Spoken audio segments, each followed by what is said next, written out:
for tuning into this unit where we discuss how to study for exams. There's a way, there's a path.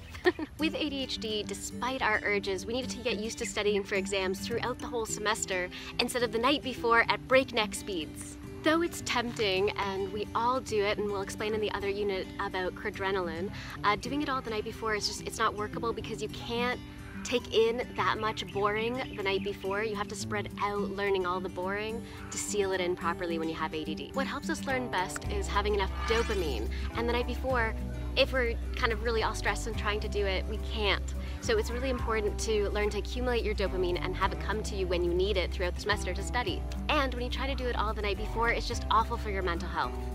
When we have ADHD, we have to learn to study like a marathon and not our usual sprint. I'll teach you how. Here are some strategies to help you maintain your stamina during the marathon, the ADD way. Just like I mentioned in the mind mapping unit, if you're doing mind maps throughout the whole semester, then during study time, all you have to do is review them. Mind maps give everything context, and if you're putting everything in context the whole semester, then you have a deeper understanding of what the course is about, which is a huge part of what they test for on the exam. A good exercise to do with a mind map is go through the whole thing and kind of put your hand over parts of the mind map and see if you can predict the next branch of the mind map. So say in biology you're looking at all the different types of spiders, you put your hand over the types of spiders and see if you can guess how many types there are and what they are under your hand. And if you can, then great, you know it. Number 2, do any homework or readings if you haven't done them. As mentioned before, you can skim if you need to. There are really efficient ADD-friendly ways to do skimming, and I can teach you that at another time. But get through all those readings and homework because that's another big part that they test for during exam time. Do you understand how to put things into action? Also, within a week or two before you have the exam, every night before you go to bed for about 10 minutes, review the different material for your exam. Just 10 minutes and just a review. Research has shown that if you're doing that every day, it sinks in and you're gonna remember it really well during the exam. Just 10 minutes before bed. Next, if there are any practice tests, do them. They are so helpful to get you thinking in the right way and start understanding where the holes in your knowledge are. If you can, teach somebody else the units that you're most confused about. Through teaching, we realize where we have those intelligence understanding holes so we can fill them right up. Meet with a study group or a tutor. Now, this is great to do the whole semester, but especially before an exam, it's really important to get that experience talking to other people, misinterpreting things together, because often in ADD we misunderstand things, and sometimes we don't realize we should be learning something when we should.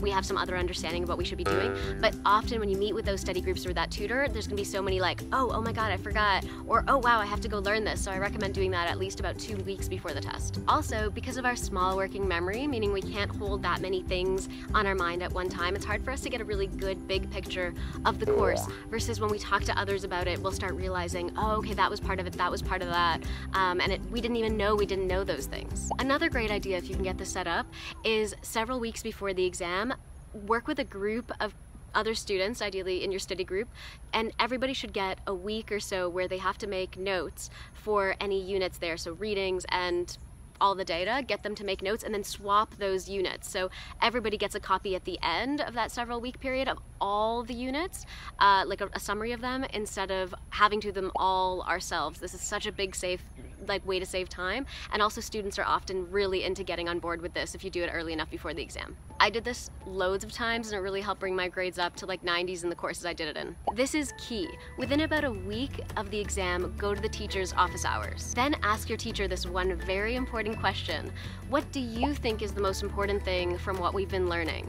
Then usually that's like a great way to get these little tips from the teacher, because whatever they think is the most important is definitely what's going to be tested on, and often they'll give some things away there, so yay.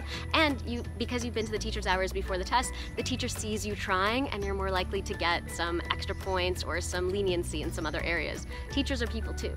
Next, throughout the whole semester, really listen to what the teacher says, oh this is really important, or they repeat a lot of times, or they super like underline or whatever, or say that you'll really need in the real world. Listen to those are often things you're going to be tested on. I recommend throughout the course, put stars next to those things or underlines so that when you're studying you can give extra attention to those areas. In a way, it's kind of like reading your teacher's mind when you study like this. Because honestly, a lot of studying, we think it's about how well we're learning the material, but really it's learning how your teacher likes to teach it, what they think is important. And I agree, that sucks and is lame. Lastly, review your flashcards that ideally you've been making throughout the course, but worst case scenario you can make now, and make sure that you can get them forwards and backwards, so you always know like the formula for gravity, and then if you see the formula for gravity, you know it's for gravity, so you see it both ways and you can predict it when you play that game. And feel free to play it with friends, children around you, people in your class, your parents, just back and forth with flashcards. Those are the things you have to memorize, and so we need to treat them kind of as such. So your experiment this week is to make an exam study strategy that's just right for you. And when you create your exam strategy, put all the dates into a calendar so that they're coming up when it's time to do the next thing, like make flashcards or review mind map or whatever. That way when exam time comes, you can kind of get through it without as much stress at all, because you know what to do and you can prepare for the next thing that's coming. And in ADD, preparation is everything, as you may be learning through this class. Oh, and if you don't have an exam coming up, then pretend to make an exam. Think of all the things you would have to do for your exam and put them in a pretend schedule. That way, when it actually comes time, you've kind of had experience trying this technique out. Avoid the urge to cram despite its delicious temptation. Think of cramming like a sexy siren beckoning your ship to doom. Have a good week!